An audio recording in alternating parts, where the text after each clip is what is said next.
my fellows, hope you're doing well. Thanks for joining me for this video. And if you're new here, my name is Grace and I love plants. In this video, we're going to talk all about the string of turtles and their care requirements. If you're interested to learn about how you can grow your string of turtles from this to this, then definitely keep on watching. But before we get started, I just wanted to quickly say that I do post videos every week, so make sure you're subscribed and ring the notification bell so you don't miss out on my future uploads. And without further ado, let's get into it. As a quick kind of introduction, this string of turtles is also known as the Peperomia Prostrata. That's the scientific name. These are called string of turtles for obvious reasons. The pattern on the foliage look like little turtle shells, and they are just simply adorable. This is a relatively easy to find plant. It's not rare or uncommon by any means. Maybe there was a period of time where it was quite difficult to find, but it's become a lot more accessible, and I know that even IKEA has this, or little pots for a very affordable price, probably around 5 Aussie dollars or something like that. And if you take care of it, you can eventually grow it to this size. This is my string of turtles plant that I've had for about 2 years now. I remember when I first bought this plant, it wasn't even trailing yet. It was literally just on the top of the pot. And I can't believe I have managed to keep this alive for as long as I did. And I'm happy to share with you guys how I've managed to do that and everything that I've learned throughout the course of my care for this plant. I did show this plant in my Peperomia collection video last year in around October or November, but this is what my string of turtles look like now. So as you can see, it's really full at the top and it's gotten a lot longer and fuller at the bottom.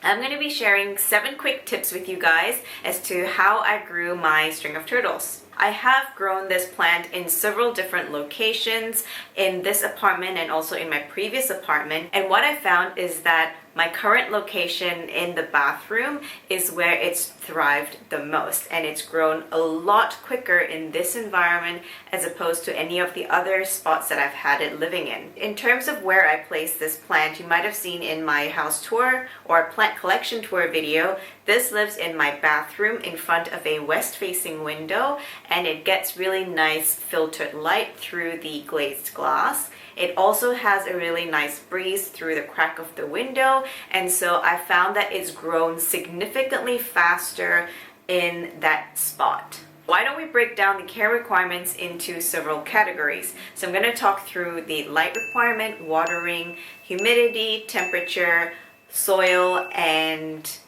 air circulation. I think I covered everything. I used to have this growing in a more brightly lit location in my living room, and it was getting some direct light as well. But what I've noticed is with direct light, it tends to sun bleach it, and some of the leaves tend to get a little bit faded, and it can get quite yellow as well.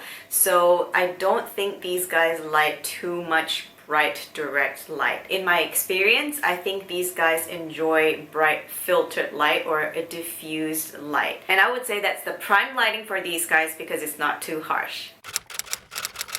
Most of you will know it's very easy to overwater these guys. Peperomias are notorious for very fine root systems that easily rot when overwatered. These guys prefer to dry out between waterings, but I wouldn't let it go too dry for too long because the ends of the leaves will tend to crisp up and dry out, and you don't want that because that's where the new growth forms. So I would say to water this guy only when the soil is close to drying out, and there are several ways you can go about figuring that. For example, you can stick your finger into the soil to feel if it's still moist. Otherwise, you can use moisture meters or susty sticks, and it will indicate to you whether or not the soil is dry. Some people say to bottom water this plant, but personally I do top water it every week or week and a half, and it seems to be doing fine. So there's no sort of requirement to bottom water these guys. Having said that though, the reason why I do top water this guy and it hasn't had any issues is because it has really nice air circulation where it is. If you don't have access to nice air circulation, for example, if you don't have a fan in the room, then I would recommend bottom watering this plant. And the reason why air circulation is so important is that it evaporates any remaining water that's collected on the leaves. And you want to make sure that no water collects on the leaves because they do tend to rot quite easily as well. So either bottom water if you don't have air circulation, or top water if you have this in a nice breezy location.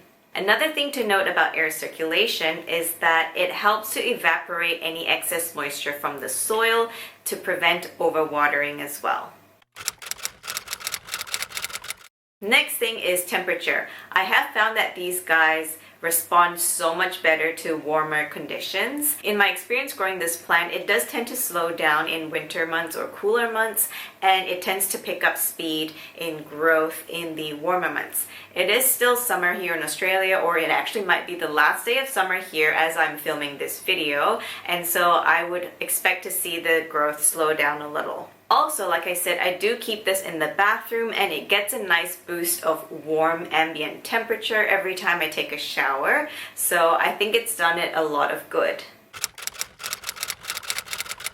Because it's in my bathroom very close to my shower, it does get really nice humidity as well. And I find that they do actually grow a lot better in higher humidity conditions.